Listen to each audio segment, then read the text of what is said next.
Hello everybody, this is diANTINATALIST, and this is my 59th birthday, and I am at Rehoboth Beach, Delaware. As you can see, the waves are pretty rocky, really close to shore, but it doesn't seem like it's retarding the people from going into the water. But anyway, those of you who know me know that I have been creating content on YouTube for probably 5 years, and I have not made a penny, no, not even made a dime from my videos ever. So that's a lot of time involved, and a lot of energy, and a lot of content, and a lot of creativity, and a lot of forethought and insight, and a lot of effort. So if you would like to reward my efforts, here is a PayPal link. And if you would like to donate something, to the cause, that would be really, really appreciated on my 59th birthday. And, at the end of the day, I've done a lot of work on YouTube and I haven't made a dime. So if I had had a regular job, that would have equaled a paycheck. So anyway, let me get started with my video. Isn't this just beautiful? And this is just, what are these? Cumulus clouds, yes, like under 6,000 feet or something. The reason I have a fascination with clouds is because I had a geology teacher back in the early 80s. And he was very much into clouds, and he was the only reason I even know about the different variety of clouds. Anyway, I just happened to pick up this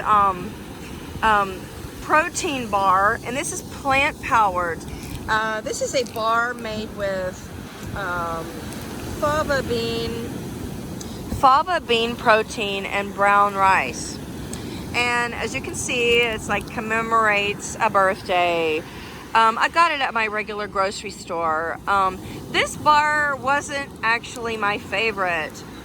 Hey, baby. That's a tuxedo seagull. It's got like a little tuxedo, but I don't have any food for him. So anyway, this bar is called Good Snacks.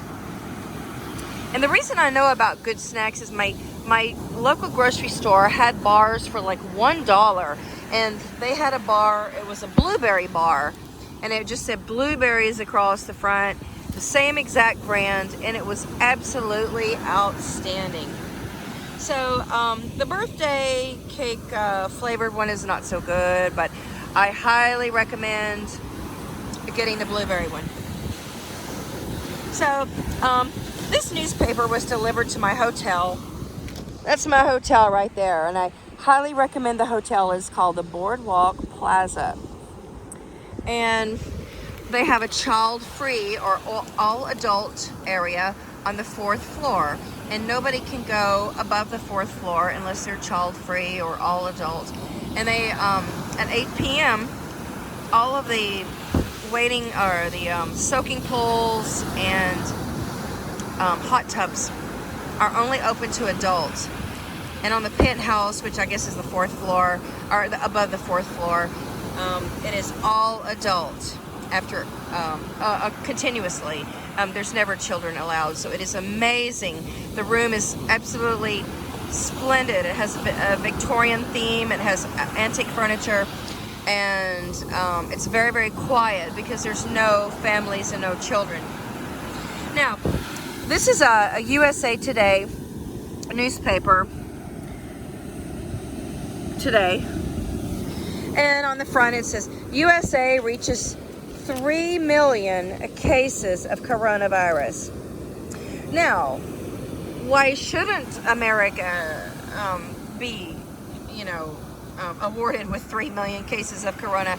We are the 3rd largest country behind India and China. So of course we're going to have more cases.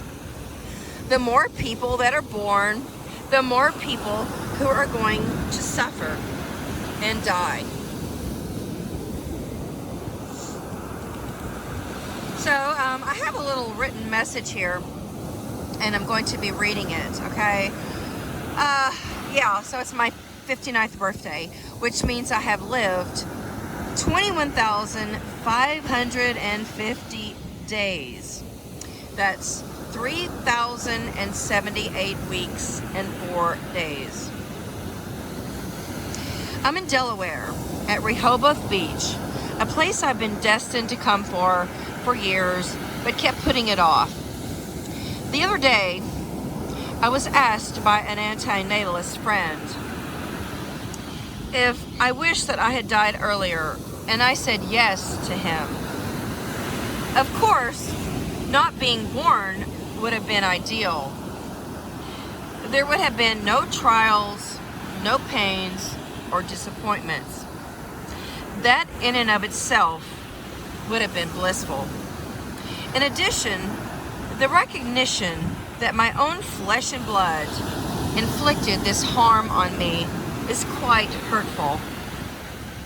As I look back on every segment of my life, it's been hard.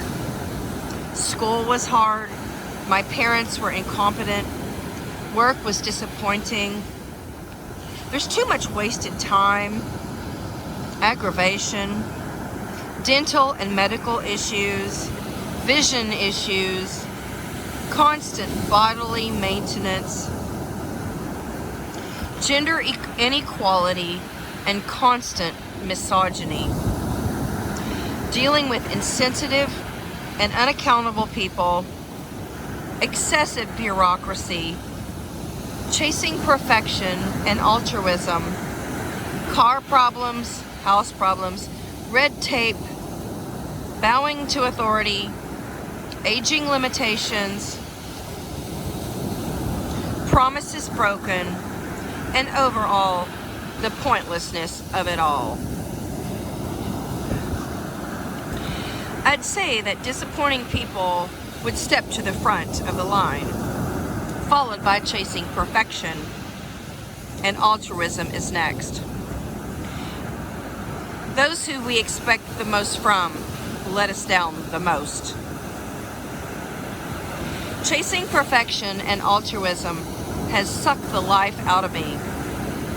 I'm not content with failure, flaws, and faults. The 3 F's. I hate my own imperfections and that in others and nature. I want perfection, but it's a goal that is unobtainable. It's something that firstborns or only children strive for the most. It's a burden. Last year's birthday video discussed my issues as a result of birth order. I echo the fact that being firstborn was a curse, the most unenviable position when you have siblings involved. Another very hurtful part of existence is unfairness.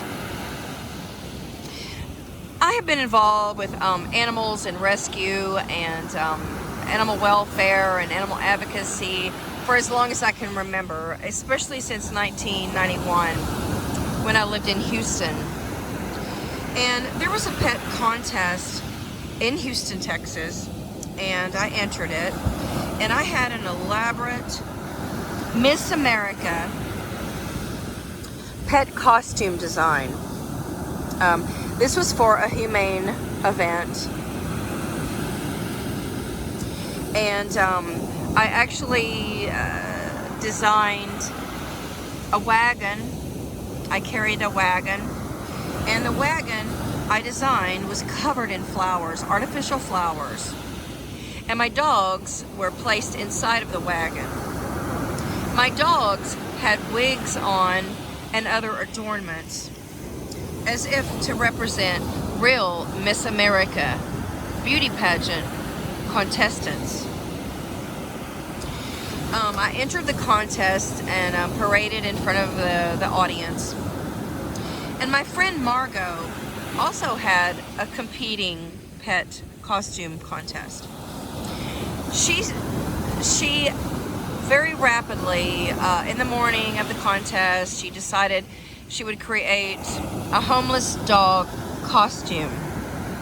She placed a ripped scarf around her dog and a tattered sweater.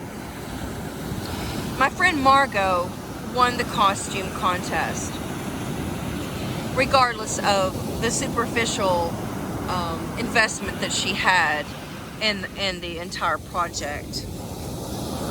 I was heartbroken and saddened that my lengthy efforts lost to something so cheesy. Nevertheless, I loved my friend and was very conflicted.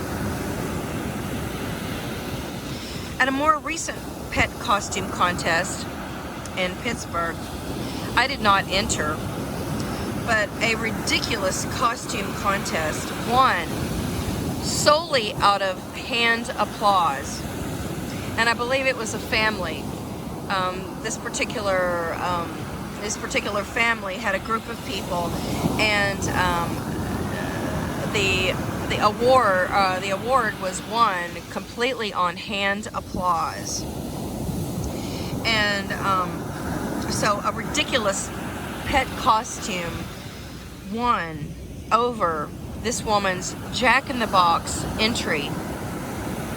The Jack-in-the-Box entry was created by the pet owner, and it was an elaborate wooden box with a dog popping out at the top, and the dog had a ruffled collar on him. So they won strictly out of clapping, hand applause.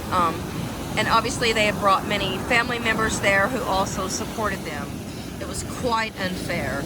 Other people were shocked because the true creativity and investment in the costume was not given the award in appreciation. It was solely because of, a quantity of applause and not quality of design. And it's kind of like natalist bullies winning out in all things in life. The unfairness of life has created so much resentment and anger within me. I truly feel like life is not worth living because nothing is fair and nothing is just. Things cheap and entertaining are chosen over quality. For instance, pornography, computer games, trash TV, YouTube junk win out every time. I'm embarrassed for humanity and can't wait to leave this hideous charade.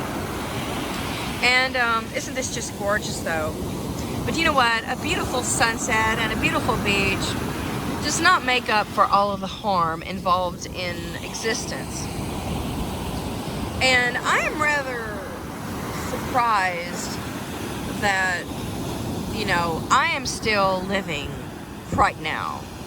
And it's not because of a bad lifestyle. It's not because of any addiction or harmful, past or any medical condition. There are two specific reasons that I am surprised that I'm still alive, but I'm not going to go into those details right now. But anyway, there's just so much injustice in the world, and I'm really, really glad that I do not have children.